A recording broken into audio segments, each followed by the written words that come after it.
Good evening, everybody, or good morning, depending on where you are. I'm very glad to introduce the fourth and last meeting of the series Workplaces in the post-COVID-19 era. Today we will speak about design and spatial strategies for workplaces. We have two very important and qualified speakers. First one is Alessandro Adamo, from DEGW, one of the major, if not the major office of planning and designing workspaces in Italy. And from the other side of the ocean, let's say, Primo,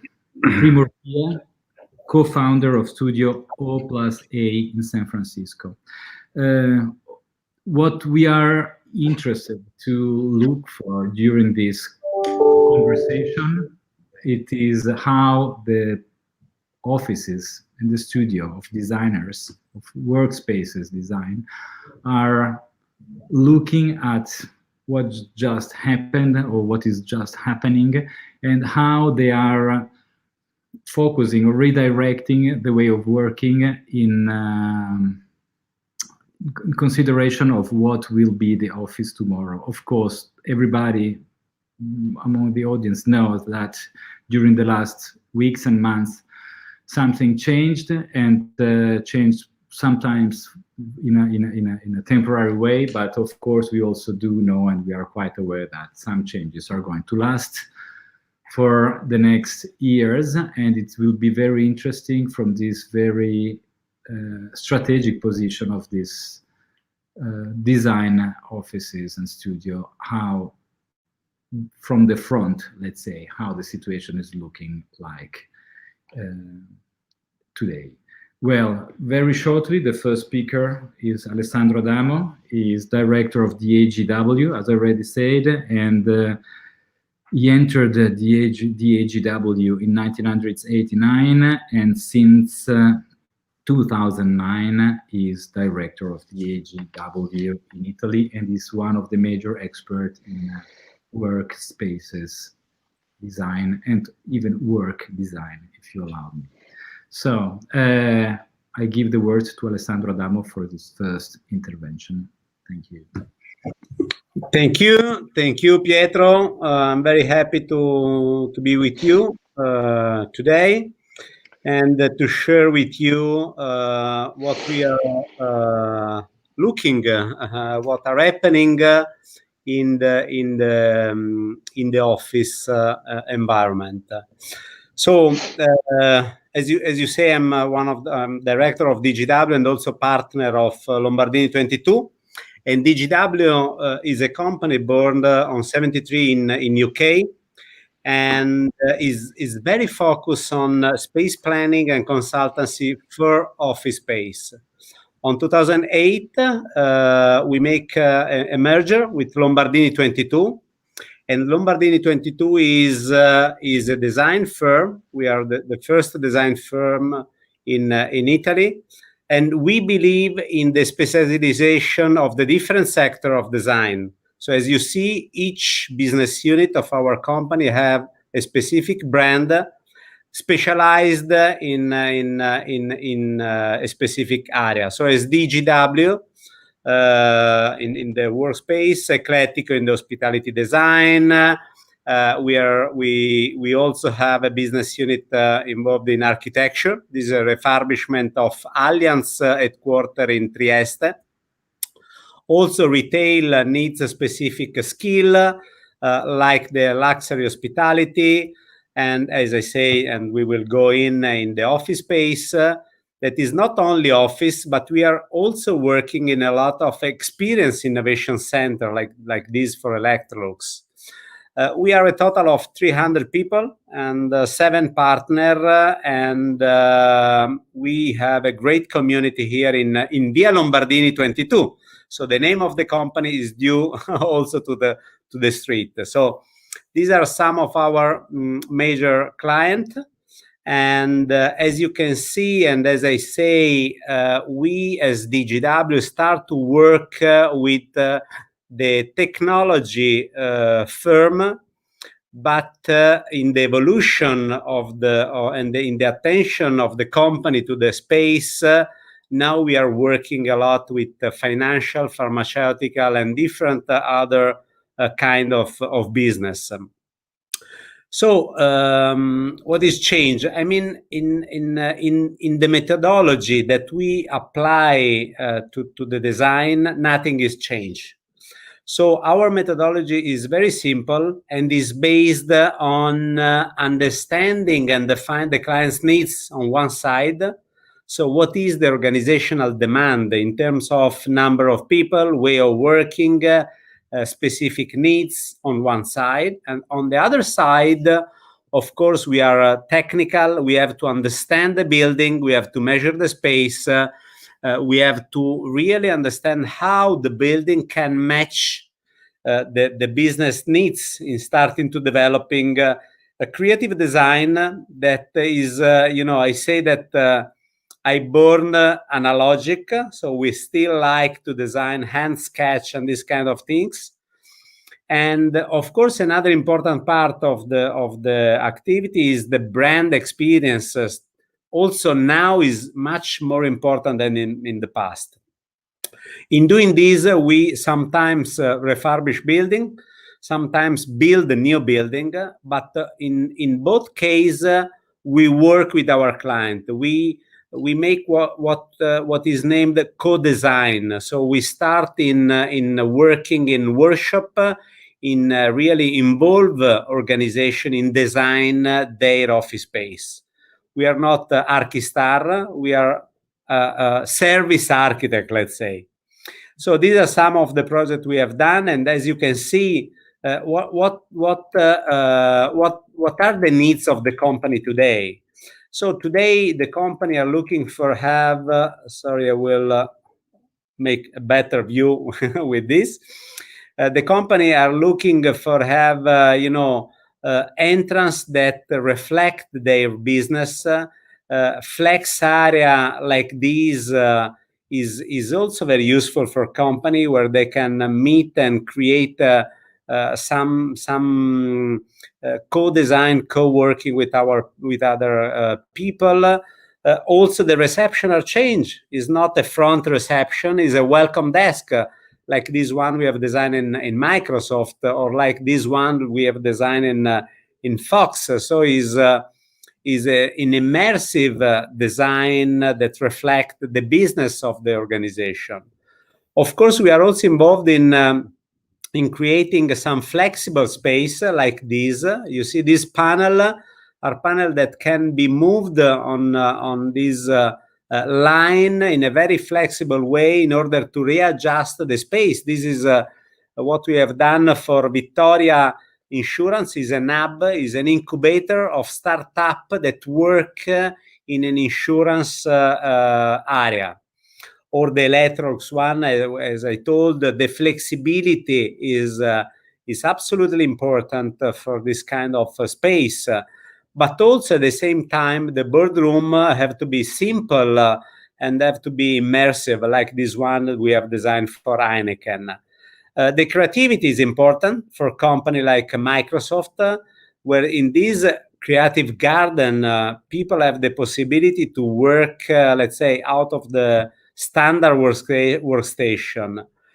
Also, technological aspect is important. This is the Ernest Young Wave Space Digital in Milan, where in the same, this is the picture of the same space that can be set in different, let's say, mode in relation to the activities that you have to do. So apparently, when you come in, this is the atmosphere, and after you can have a brainstorming, taking your chair from the wall that we have designed, and the end of the tour, you can have, a brainstorming after the tour in this technological space. Also, the feeling of the furniture is not only a standard office furniture, going in the direction of being more, let's say, house oriented in design, and also the outdoor become very important for the organization. So to create this informal meeting space with the green area is really very, very appreciated. Also, there is a lot of study in redesign the restaurant and the lounge bar, because these space are the space where the community can meet and can create something different. So this is, let's say, what happened until, let's say, the end of February, where we suddenly have the office completely empty and the house full, and all the activities like office, like gym, like study, everything was done in the house. So now, how will be the office of the furniture? We are working a lot in this, and to be honest, we don't have the answer, but we are working in asking the right questions and in sharing the story and the information with our clients. So for sure the world is changing, and this is what I say is that thanks to the technology, all the organization haven't stopped the business during this period. But if we think also on the future of the technology, on the exoskeleton that will be part of our life, if we think to the avatar, that can have the possibility to have a meeting, not a real meeting. So the technology will grow very fast, and this will have an impact on the space. So our approach is concentrated to the people, but include, of course, a view on the technology and how the technology will support the work, which will be the value of the workplace in the future, and which will be the impact on the space in terms of comfort, on distance, on needs. So in doing this, we have created a dedicated team with different skills in terms of wellness, of space planning, of engineering, on communication and workplace change management, that are able to support organization in back to work. And in doing this, we have worked in two levels. So the first one is already done, is the coming back to the office. And the other one where we are working a lot is in defining the vision on the future of the workplace. So in doing this, of course, in the short term, what we have done is a support organization in defining the protocol on distance, on how the mechanical system have to be used, on all these kind of activities. And in doing this also, we have analyzed the flow that people have in the space, the distance, and the capacity of the building, how it's changed. Now, we know, for example, that in the tower we have designed in Milan, for Allianz or PwC, the capacity of the floor could be, let's say, 0.5% of the total of the desk.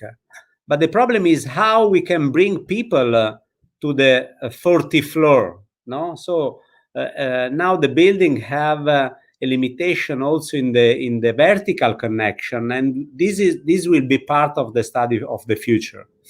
So on the other part, we are working on the long-term strategy, so which will be the vision. And in doing this, we have different steps.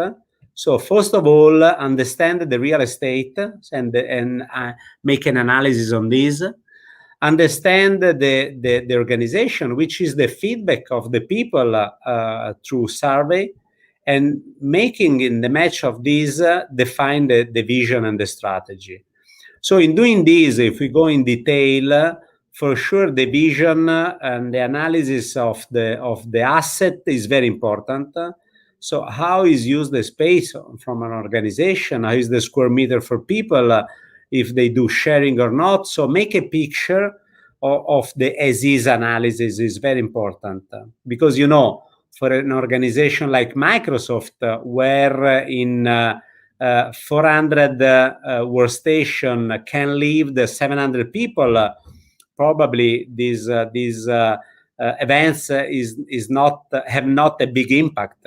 But if you think on a traditional organization, the change will be for sure much more important in the future. So also in defining the vision, we have a survey that is a survey like this, where we going to ask to the people how is important an activity like concentration, like meeting, like or like light, natural light. How is important these items?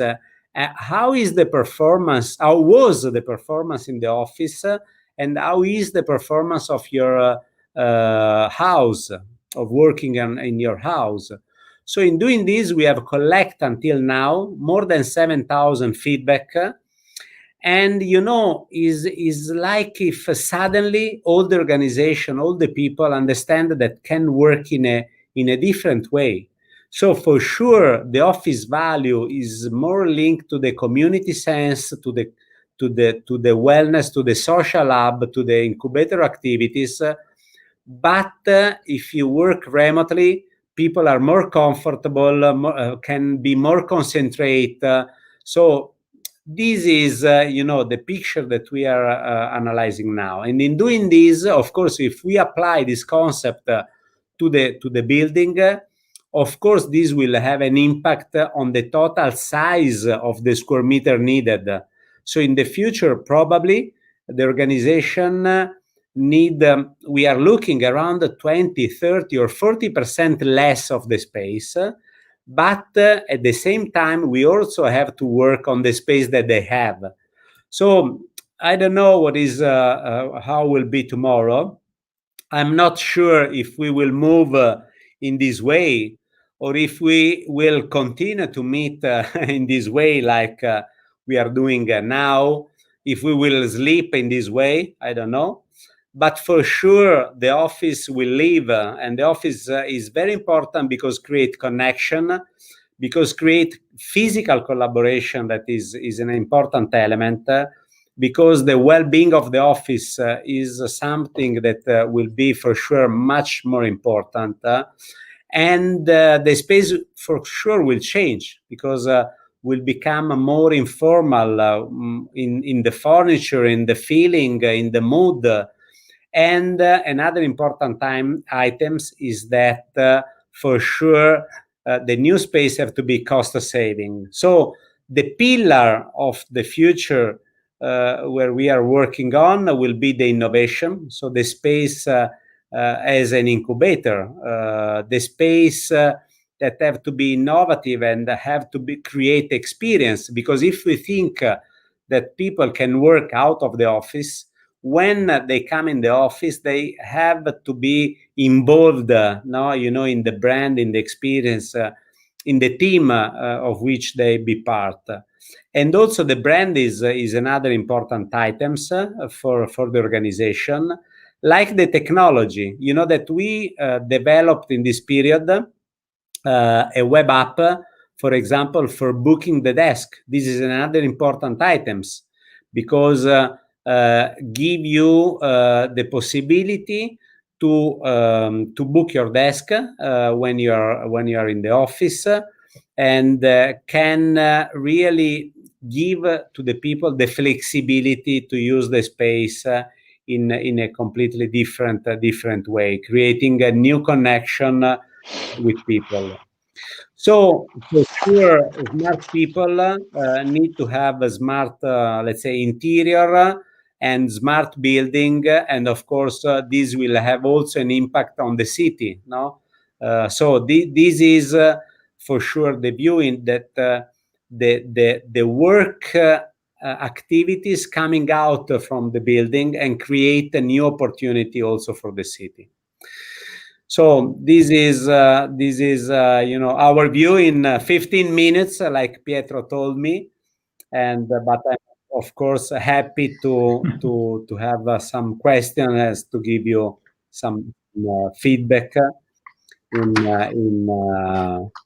this. Wow, thank you so much for your presentation. I'm impressed and so glad that companies like yours are caring on strategic views, which goes further than the very particular immediate interests of each company or each firm or any client, but it really bring us to a vision which involve all of us and our way of living and which is always changing, but in those times particularly true. Sorry. So for the question and so on, we will see after the presentation of Primo Orpilla. I'm so glad to give him the words. I remind you that he is co-founder of Studio O&A, a multidisciplinary San Francisco design firm, and they are working so much on the way, as I told, even for the DEGW, the way of thinking at work and workplaces. We saw many important clients for DEGW, many important clients also for O+A Studio, and I'm glad to give the word to Primo Orpilla. Thank you, Pietro. Yeah, so I think we'll kind of look a little bit of what we're seeing. I'll give you sort of what we're seeing in our region and perhaps go through our process and how we got here. Like DEGW for O+A focuses primarily on the workplace. We work with companies, from 5,000 square feet to 1 million square feet, helping them strategize and design space. So, actually, the first thing we'll look at is the agenda. We're kind of breaking it down into how we got there, what we're hearing, identifying the needs. As Alessandro said, the health and wellness, in-person collaboration, virtual collaboration, overall plan. We basically want to show you some new workplace types that we've developed over time. And then what are the spaces needed that we need to create, and we'll go into detail on that. So this is a little bit of the breakdown. This is also how O+A has sort of started. We developed a book some maybe 5 or 8 years ago on workplace typologies, which really covered agile work, which O+A uses as a strategy. And then recently during COVID, we developed these tactical studies, which is a booklet on how a company is to address their needs with their existing space so that they can get them back together, people back in the office. The other areas that we are, researching over the past 8 months, every single article. So we've looked at all the different studies and all the different opinion pieces, and we've created a bibliography of many different approaches. And then we're kind of workplace now. We're developing the landscape and typologies. So this is where we are right now. Much of the work that you're going to see today is in progress. We are currently working with customers on new workplace typologies because we know we're not coming back to work right away, especially in California. Some of the companies are not coming back to work till next summer. So we have some time to plan. In the meantime, it is clear through just the fatigue from the Zoom meetings that we are beginning to really realize the importance of meeting and coming back to the office. So we know that there'll be some sort of remote work, but we also know that we need people. We missed that whole activity, as Alessandro said, the collaboration, the serendipitous moments are missing in our lives, and you can only do so much in Zoom. Next slide.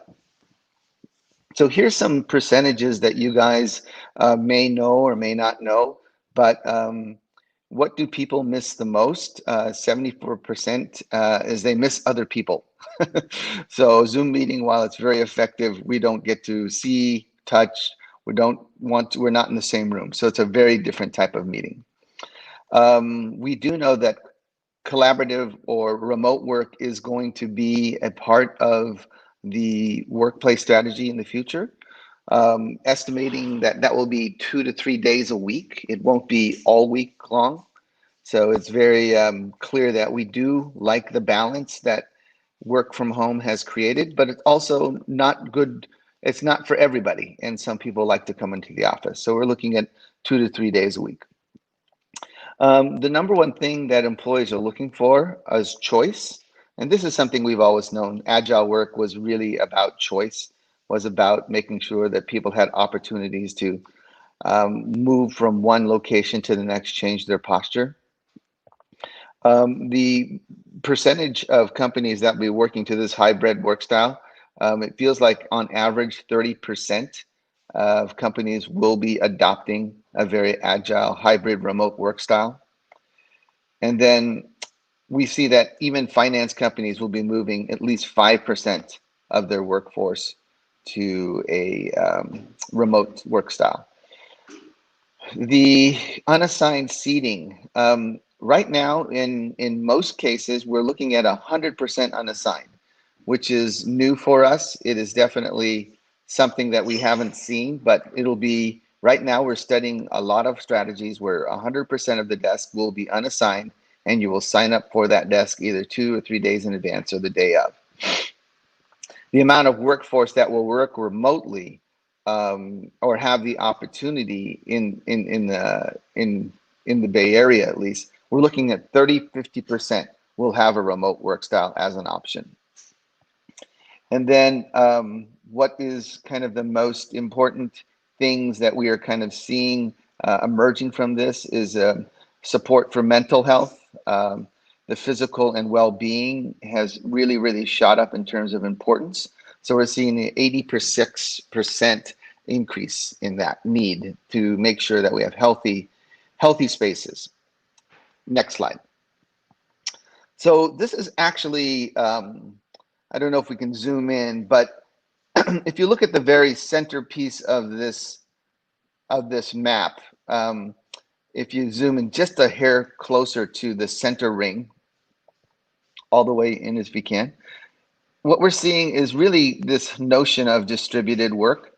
So in that center slide, what we're trying to show is that you will work from your home office, you will work in a satellite office, and then your office will be composed of many different spaces, much as it is today.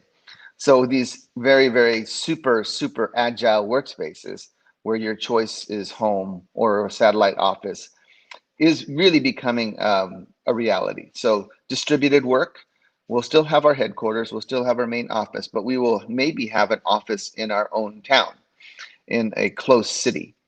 And we will also work from our home office.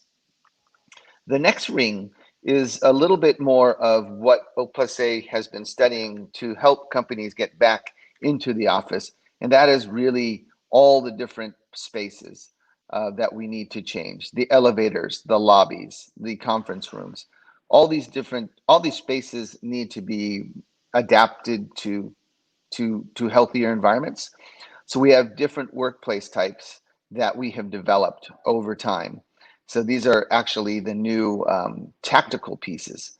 So if you zoom in, you can kind of see maybe number 6. Can you zoom in on 6? It's up above, right there.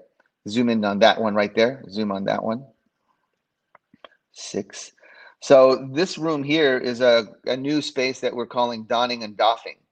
In the medical industry, it's very typical to remove shoes, change your jacket, and then when you go into the space, you have desanitized clothes. The idea here is that if we can make sure to make people safe by leaving possible pathogens, or if your clothes have it or it's on you, you will leave it at the front door and you will not bring it into the workplace. So the idea is that we have a change in ritual and behavior This is something they do in other countries as just a normal daily routine coming to the office. This is something that we're thinking we may have to adopt in order to make our office healthier. And the next outer ring, if you zoom one more ring out, these are all the different typologies that we are seeing. Pop-up kiosk, radio station. This is the future, and these are some of the new spaces we're going to look at today. But these are all in response to the pandemic of new ways that we want to introduce new ways of working. We will need places to decompress. We'll need places to reflect.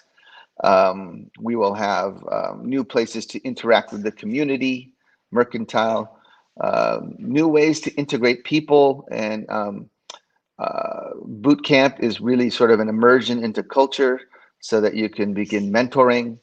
The burbs are like satellite offices, grounding centers, health and well-being, many more outdoor spaces, veranda, which is very similar to, it's an outdoor space, and then donning and doffing them. So these are just a few. We actually have many more types of spaces that we're creating for the future of work. And in the next set of slides, we'll go over in details what those might be. So let's go to the next slide.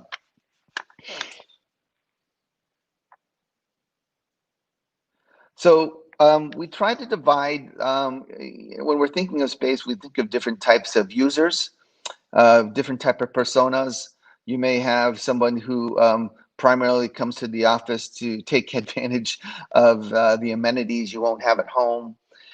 We have persona B, who comes to the office for mentorship, professional development. Persona C comes to the office primarily for the space that supports his focus and work with less distractions. Persona D is someone who comes to the office for the technology and the ergonomic setup. Persona E comes into the office primarily for impromptu collaboration, socializing, and a sense of community. And persona F comes to the office primarily for scheduled meetings. So we need to kind of look at the many different reasons you come to the office, and we've just divided. There's obviously you can be combined with many of these, but these are some of the things that we have to think about in the next generation of office. Next slide. So what do people need? They need in-person collaboration. We're finding that remote work is very fatiguing. It takes a little bit longer. In-person collaboration is faster. Virtual collaboration is good. So it is being used right now, and that technology is getting better, but it does have its ups. It basically is a very one-directional conversation. It's very hard to have organic conversations in virtual collaboration. And then people are looking for health and wellness. I think that the longer days, the longer hours, we are seeing that we're working COVID. People are, not taking time because you tend to work longer when you're at home because it takes a little bit longer to get the work done. So these are some things that we're seeing that are major needs going into the next chapter of workplace. Next slide. So here's the way we looked at each one of those different needs and then broke it down into space types. So these are some of the new, in general, we need indoor and outdoor space if possible. These are some new ideas. We need virtual collaboration that is fixed and adaptable. So we may need some better rooms that can do virtual collaboration, like audio room, that maybe are adaptable, that can move around the space. And then we need, health and wellness. It's huge and very top of mind. So new methods of keeping the office kind of healthy, not letting things in, keep creating separate spaces. And then we need some rest and relaxation and a way to regenerate our batteries. So we need respite. Next slide.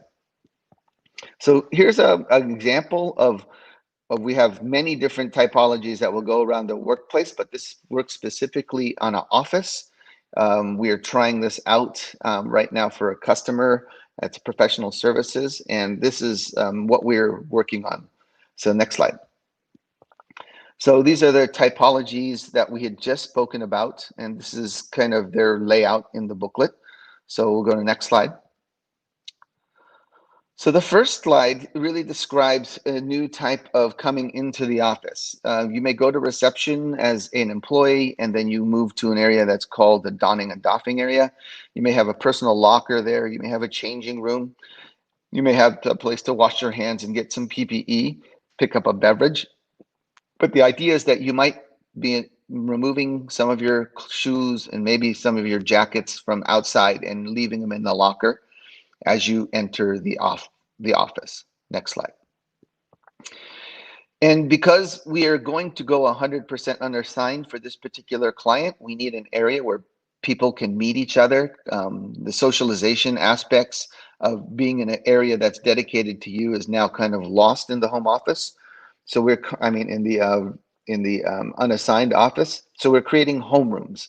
These will be rooms that you go that is specifically to your team, and you will have you'll have a board that carries like social information, maybe awards. So the things that you might have at your desk, you would keep in your in this area here. So it is a place for gathering. It's kind of replaces the fixed address personalization and brings it to an area that we're calling the homeroom. So you will go there after you go to your locker. Next slide. This is actually the idea that we might be working a little bit more outside for fresh air.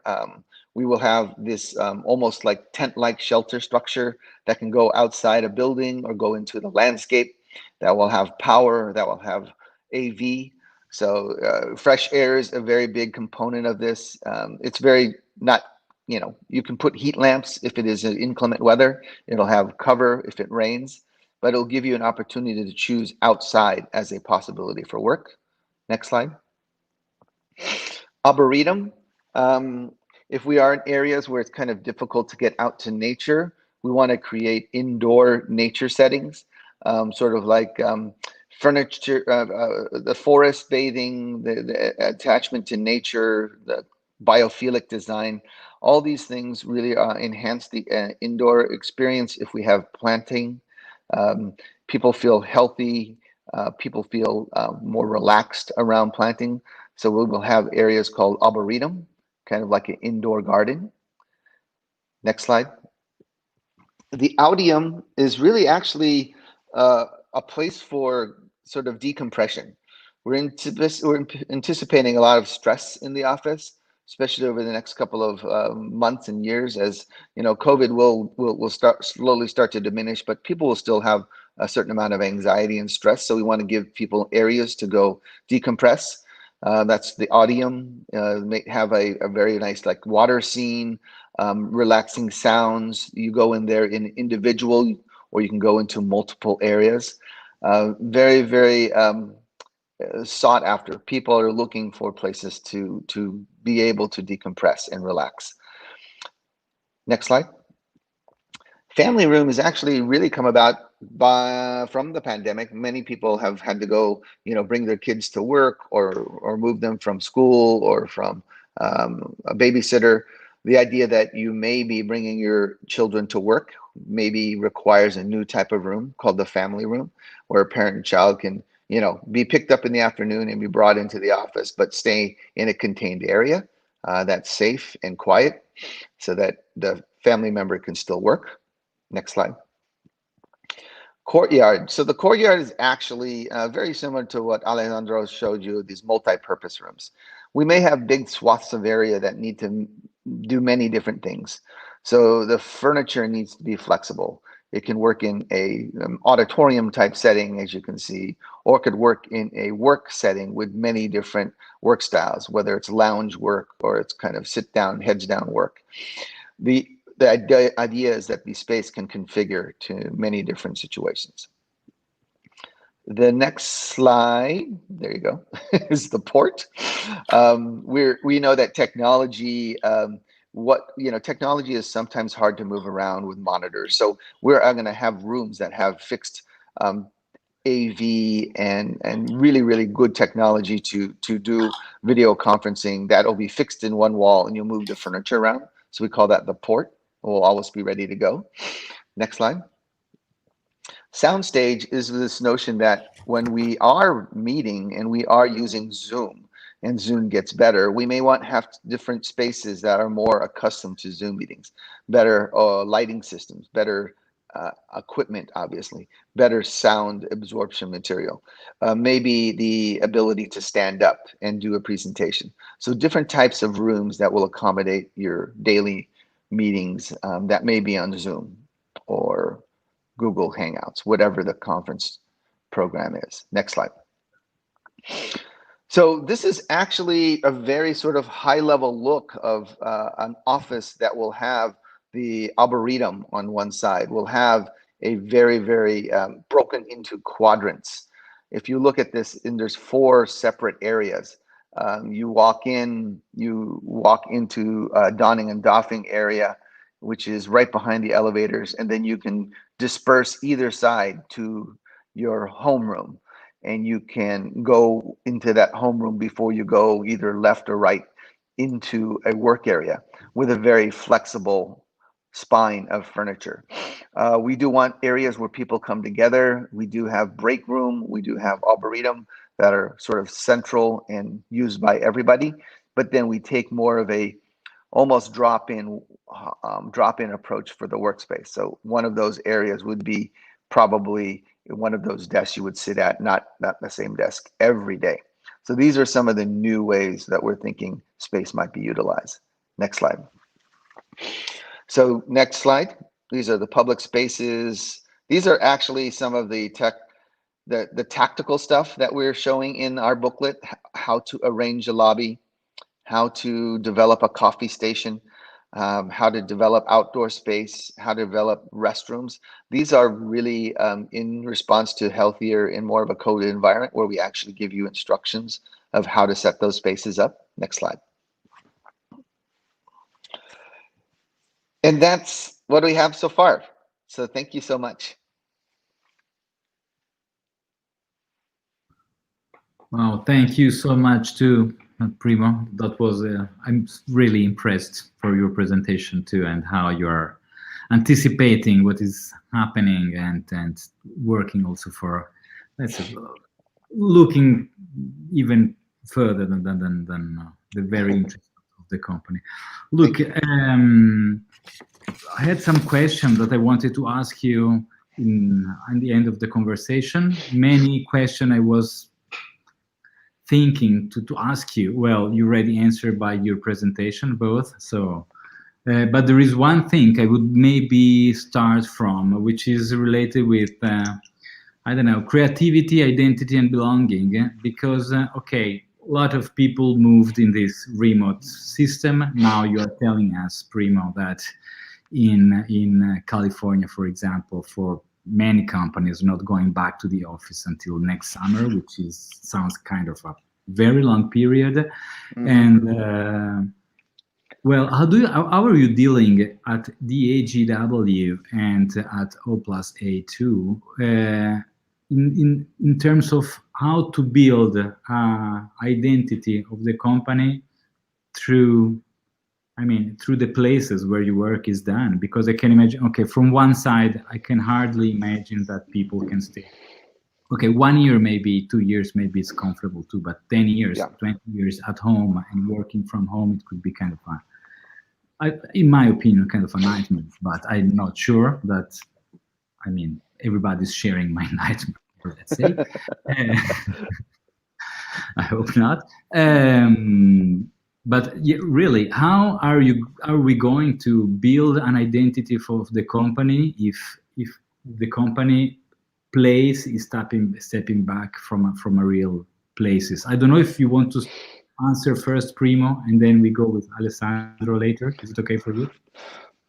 Sure. I think you hit on something that's really, really difficult. The biggest concern of most of our clients are the erosion of culture, is the not being able to teach the new employee what this company is about, because it's very hard to do it through Zoom, right? We get a little bit of information, but it's not asynchronous. It is very one way, one direction. So the idea is that we're going to have to implement some sort of either online presence or a way for you to visit the office, but you need to do it in a safe way, and then create specific areas that help teach you about the culture. So the whole mentoring process is the biggest problem we're having, is that we have some young designers, and while it is great to have some time with them on the screen, we actually spend longer periods of time. Do they get the essence of your culture? A lot of what branding is to help the company basically portray its culture so that new users or new employees understand. And that's probably the most difficult thing. It is very hard to engage and to impress what the culture is about in a video conference. So it is a very hard thing. You can't do an online student teaching all year long. You need to meet every once in a while to, for them to understand who Pietro is, who the professor is, understand who they are. So we're trying to figure out meeting points along the way. And I think this is probably what the office will become. It'll become a place where we collaborate and socialize and to mentor in specific ways instead of a very sort of random way. It'll be a little bit more contrived, but we still want to keep that excitement and serendipitous kind of teaching. So I don't have an answer. I know that it's a problem, and it's a concern that many companies have, is the erosion of culture. Yeah, maybe before giving the word to Alessandro D'Amore, ask the question again to him. Maybe it's good to precise that Primo Orpilla is also very engaged in teaching and in, let's say, spreading the work design culture, and I think he's also concerned by this question of how you deal with the teaching activity, even inside the workspaces. And maybe there is another point, I don't know if to add some complexity to the question, Alessandro, if you allow me. There is another thing concerning the fact that we are not working from the office, but from home. That is more a cultural issues, and it is possible, many theories are showing this, that with this algorithm technology, increasing algorithm technology, most of the work that we are really need to do as humans and not as machines are the creativity works, which seems to work much better when we meet and we exchange and we interact, not only through distance, but also in a physical space, which is really shared. I'm so very interested because Alessandro showed us how technology can step into the conception of the new offices. So what do you think, Alessandro? Yeah, I think that, when we had the lockdown, in March, the emotion that I have in the first month is, I'm really more efficient than before, because I of course, thanks to my house, I have a dedicated room where I can work. First of all, that is important. But I organize my agenda with a call 9 to 10, another one from 10 to 11, another one. So I'm really very efficient. Now, I say, why I have to lose every day 2 hours car for going to the office? I can make everything from home. But after 1 month, you start to feel that you miss something. And what you miss all the casual collision with your colleague. No, you miss all the feeling and the hear of a call of your colleague that can bring you not only on your activities but on the activities of the company. So this for say that for sure what is happen is like a booster that where all the company suddenly understood that can work in a different way. And but now what is really and that is the activity that we are doing is which is the right balance between the physical activities in the work in an office and the activities that you can do at home. And in doing this is also very important the activities that you do. Because, of course, if we think to the repetitive activities, that some people do in the organization, unfortunately, these activities in the future will be done by machine.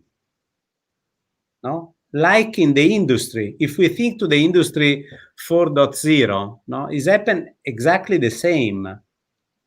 But what is impossible to do is the creativity activities.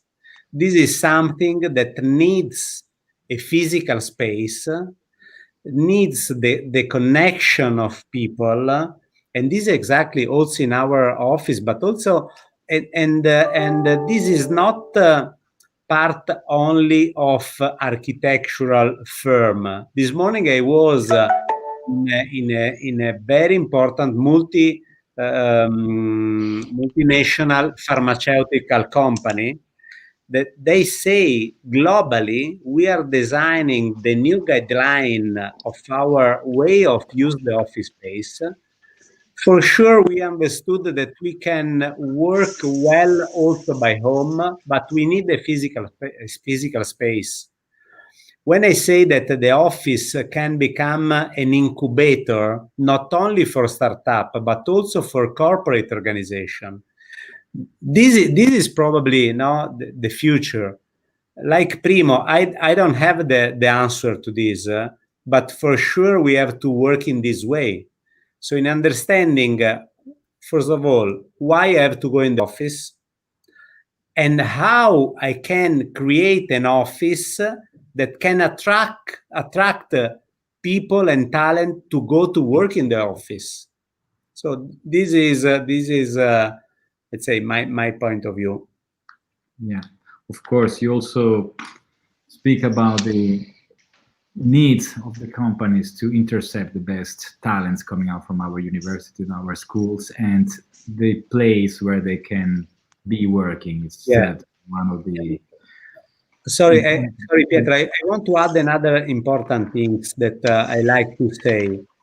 All the organization in the world apparently continues to be productive in this period. But it's also true that people that immediately go to work at home, they know each other. I mean, I know my colleague very well, and this is something that we have to take in mind, because if you think to the future, to the new generation, to the people that start to work in an organization, how we can create the story of your organization in bring these into the new people that join the company. It's not only a virtual way, we need a physical space, absolutely. Yeah. Yes, I must say, for me, it's difficult also to understand how the new generation, millennials and even younger, are really perceiving the space they are working in, if it's still physical or not. But yeah, we don't know. Yeah, because this is true, but it's also interesting if we want to have organization done by people that work in this organization, or if we have an organization done by people that can only bring activities to the organization, like the mercenary. I mean, you can have 300 mercenary, or you can have 300 people that believe in you and in your company. It's completely different. Absolutely. Related to this question, maybe there is, well, I don't see now question from the audience, so I keep on one more question. Then we are going a little bit long, maybe then we are closing. We'll see. Well, there is another interesting aspect, which is the other side, because we're speaking about offices. And of course, when we are speaking about offices and remote work, we also are not speaking about what is happening somewhere else. Okay, homes, and maybe, last week we had this intervention of Michela Bassanelli from Politecnico in Milan, who spoke about how our houses and the homes are changing, and our conception of it is changing. in this context. But there is a lot of other possibilities. You both spoke about the possibility of conceiving the whole city as a big office. Yeah. You can work in a I don't know, railway station hall, or in an airport, or in a coffee or a library or whatever. But there are a lot of, all over the world, a lot of co-working company opened in the last 10 years. You probably have clients in this market sector too. I don't know exactly, but I think that you from DEGW you have. Yeah, we And work with different company. Yeah. Yeah, and it's somehow strange because I was thinking that maybe you planned and designed at the same time two spaces for the same person, the one space in the company and the other space in the co-working space that you were drawing for, I don't know, anybody, let's say. What is the fundamental difference for you when you have to plan such spaces or building, if there is any difference? I don't know, Alessandro, you want to start, and Yeah. then we move But, again. as you say, of course, if we design an office for a corporate, is important that the space have to represent the value of the company, no? And in doing this, of course, we work, through workshop, through all these kind of activities in order to make a space that really represented the organization. If I design the office for Microsoft, is completely different from the office that I can design for a bank or for another kind of company. And if we design a space for a co-working company, of course we have there are different type of co-working company, no? But mainly small organization that rent space in the co-working can have two alternative, let's say. One is just to take, a desk that is, I just rent a desk, or I can rent a space for 10 person or 11 person or a floor. And generally, this space that represent the co-working space. No, in terms of if you see the I don't know, WeWork office space represent WeWork, so it's generic brand that can't represent my personal space. Of course, the value that I can found in a co-working is that in terms of my organization, no, can easily meet other people of other organization and create interesting connection. So there are a big part of the building in the co-working is dedicated to this social and connection community. No, this is one of the main difference that I see between corporate and co-working. And I believe that also in the future, due to this, let's say, sharing concept of use the space in the corporate, the co-working area can grow because is not only can be used also from people that work in a corporate company, because I can go, let's say, 3 days in my office and 2 days I can work at home or in the co-working that I have near my house that is far from the office. So there are new opportunity also for the city, for to new activities, to new, let's say, function of the building. Yeah, thank you. Primo, do you have clients who are planning co-working offices? Yeah, I see them as a very another way to create another a satellite office. So you can take a social like a workplace like a WeWork and brand it, and they do that. They'll take certain areas and dedicate it to a certain customer, so it looks and feels and really is sort of branded in that culture, in that company's way. I think, there's a lot of things that are going to happen because we work from home.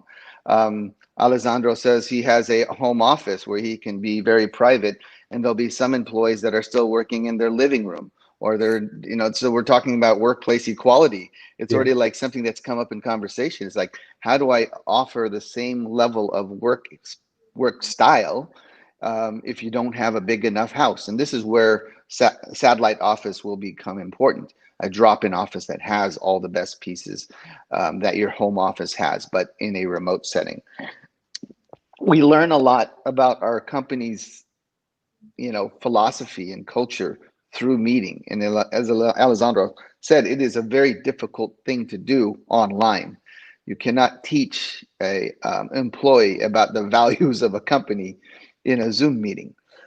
So we need to kind of figure out ways that we can, create moments of understanding kind of deeply what a company is, because a lot of people come to work not just for a paycheck, but they come to be aligned. They come to, do their best work and be a part of something that is bigger and better. And you'd hate to get a job and never be able to meet the founder or come to a social event. So these are all things that we're trying to overcome.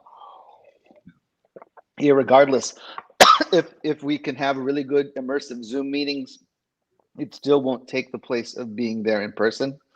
The office is a great learning device. It teaches, in some ways, you are your best self at work and you act very differently. And you want that, that's a part of culture and learning what that culture is about. In many cases, this is, the chance for you to kind of learn how to interact if you are not a social person, how to become a part of a larger organization if you're always introverted. So we learn a lot from the office. We learn a lot from these companies, and companies are right now struggling with how do we make sure we don't lose that in the next year and a half or 2 years when I need to have a large portion of it remote. So this is the next chapter for workplace and solving it for, everybody around the globe. It's going to be a new way of working, and we'll figure it out. Alessandro will figure it out. O+A will figure it out. We'll come up with new solutions, and companies will implement, and you'll be teaching it. With pleasure. And you are teaching still, I think. Well, okay. Look, we crossed the 1 hour time, so I think I could keep on talking with you longer, and but I think it's good to close it right now. This was the last meeting of this series, Workspaces in the Post-COVID-19 Era. So I'm very thankful to Alessandro Adamo from DEGW and from Primo Orpilla from Studio O+A in San Francisco to talk with us about this topic. And I'm also very glad to two persons we don't see now because they are making editing and everything behind the scene. So Claudia Carpinelli and Silvia Converso, who supported us in technical and content and organization stuff, let's say. Thank you for the audience. I remind anybody that this conversation are accessible on YouTube channel anytime you want. So go back and look at it. And we are here, and I hope to meet you soon again. It's a pleasure. Me too. Thank you very much. Thank you. Thank you so much. Pietro. Thank you, Adamo. Thank you, Celia and Claudia. Ciao, ciao. Ciao, ciao.